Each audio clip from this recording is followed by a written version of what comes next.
Hey y'all, and welcome to day 16 of my 40 till 40. I'm not sure how this looks. I don't know how it really sounds, but I'm out today in Hayward, California at the farmers market in the middle of City Hall, and I'm feeling great. So I thought I would record a video, something a little different. Hopefully the wind doesn't blow my phone off.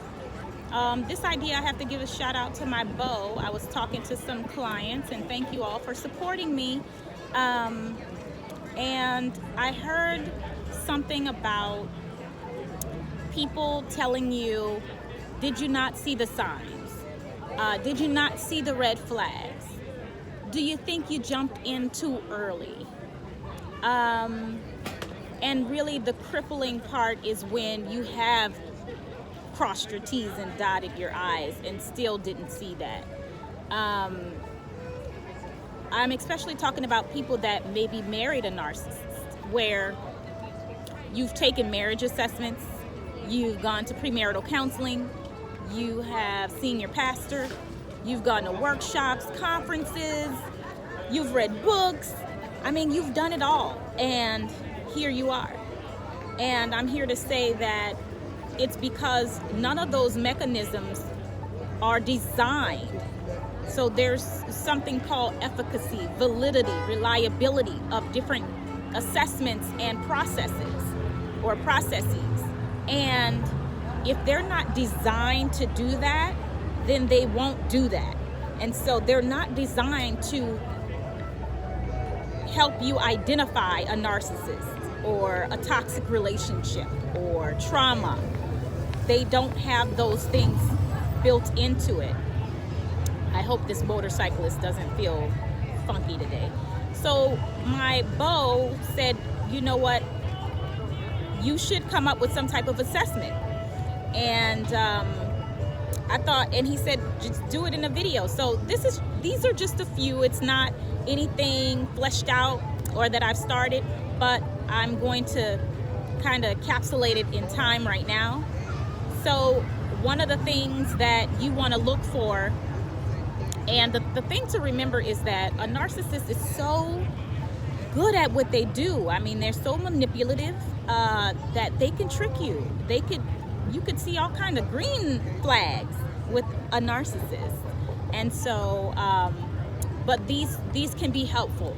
That doesn't mean it still can't happen to you, and that is not your fault. I also saw a meme this morning on Facebook that said women act like they were perfect and say they were in an abusive or toxic relationship. And it's not about being perfect. You can be imperfect. You can be a handful. You can be a hot mess, whatever you want to call it, but you don't deserve abuse ever. And so it's the level of punishment, response, result, outcome that doesn't match what I'm doing here. If I'm a person that is nagging you or yelling at you, but you know, again, this could be a trigger. So for me, I'm a yeller. I can yell.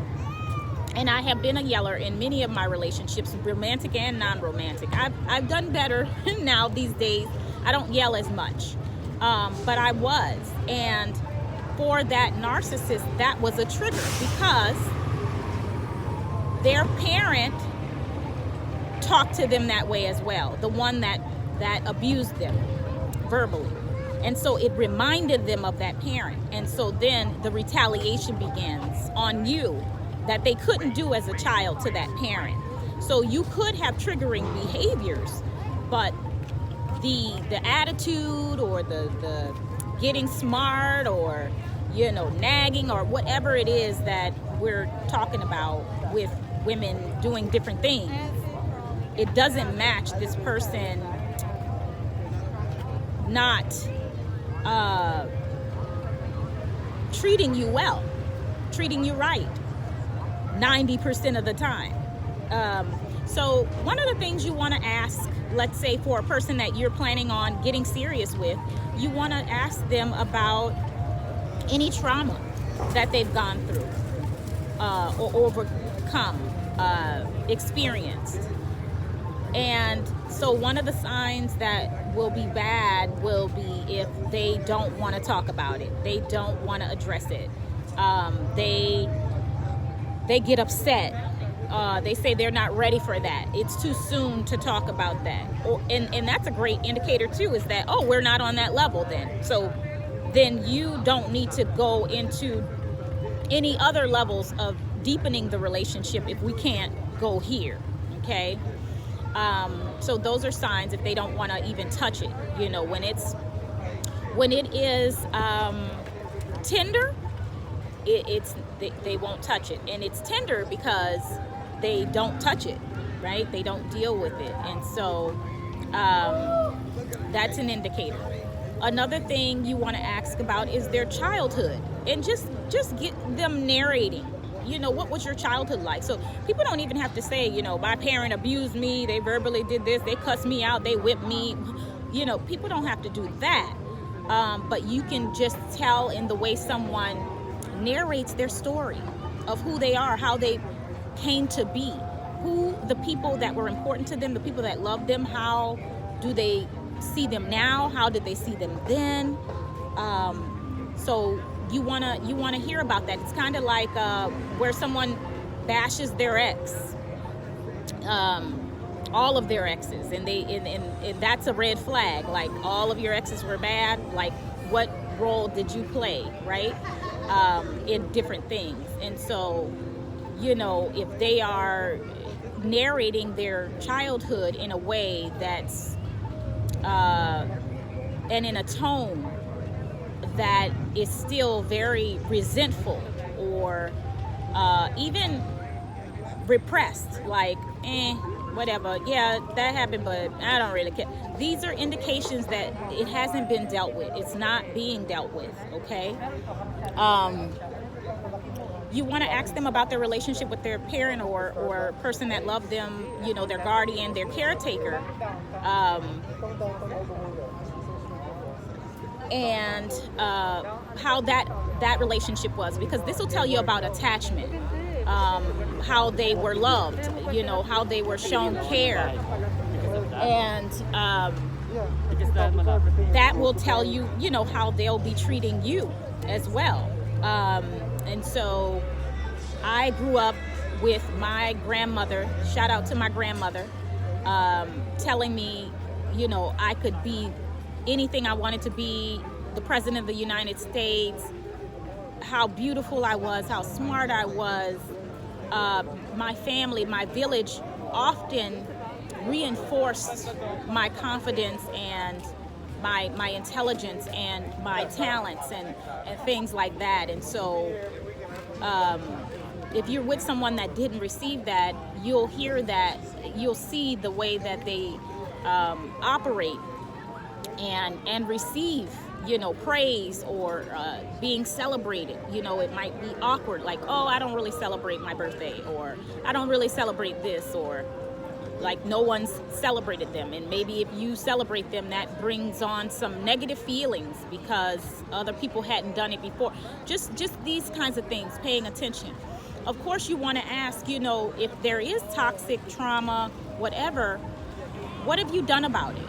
What are you doing about it? Have you healed? How have you healed?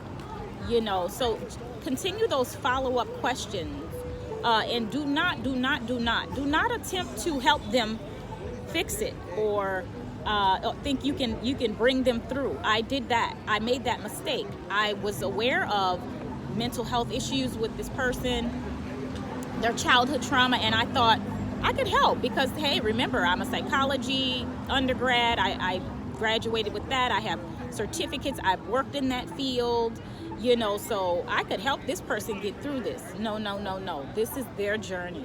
And really, you'll be in the way. You'll be a distraction. You will be guiding their journey, and it's not your responsibility.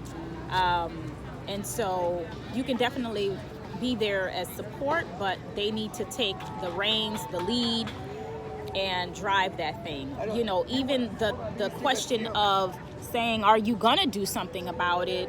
What will you do about it? You know, pushing them to it, getting them to realize, I need to do something about this. My suggestion is to come to someone that has come to that conclusion on their own. And one of the things I do like about the person that I'm with now is our first conversation on a Mexico tour that he took with my company, Black and Baja. He was just talking about healing. He talked about some things,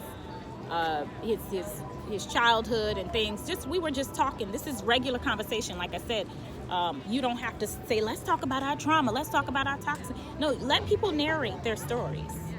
And so from that, he talked about, I realized this was the issue and I needed healing and this is what I did. So we were on a business situation. It wasn't a date or anything. That I was listening and learning about this person and how they've been taking care of themselves mentally, spiritually, and things like that. So those are just a few, and it's very simple questions. Again, it can come through just a normal conversation instead of even putting that tag on it. It can be an informal assessment.